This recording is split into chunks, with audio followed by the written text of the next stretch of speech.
లో బడ్జెట్లో 5G mobiles వచ్చాయండి, తక్కువ బడ్జెట్లో మనకి. ఇది పోకో M6 5G అండి. ఇది కొత్త mobile, just 5 days 10 days use చేసిన మొబైల్ ఉంది. కేవలం మన దగ్గర వచ్చేసి 7,500 రూపాయలు మాత్రమే. 6GB ర్యామ్ 128GB వస్తుంది.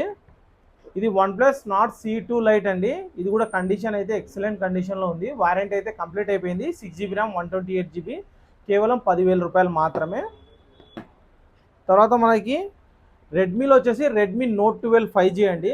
ఇది కూడా 6GB RAM 128GB, super AMOLED డిస్ప్లేతో పాటు వస్తుంది. 5000 బ్యాటరీ అండి, ఎక్సలెంట్ ఉంది. వారంటీ ఇంకా మనకి 5 months వారంటీ అవైలబుల్లో ఉంది. ఇది కూడా కేవలం మన దగ్గర వచ్చేసి ఓన్లీ మన దగ్గర 10,000 రూపాయలు మాత్రమే అండి. తర్వాత మనకి రెనో 80 అండి, ఎడ్జ్ డిస్ప్లేతో పాటు వస్తుంది. 8GB ర్యామ్ 128GB, వారంటీ అయితే కంప్లీట్ అయిపోయింది. ఈ మొబైల్ వచ్చేసి కేవలం మన దగ్గర 14,500 రూపాయలు మాత్రమే. ఇది వచ్చేసి వివో V25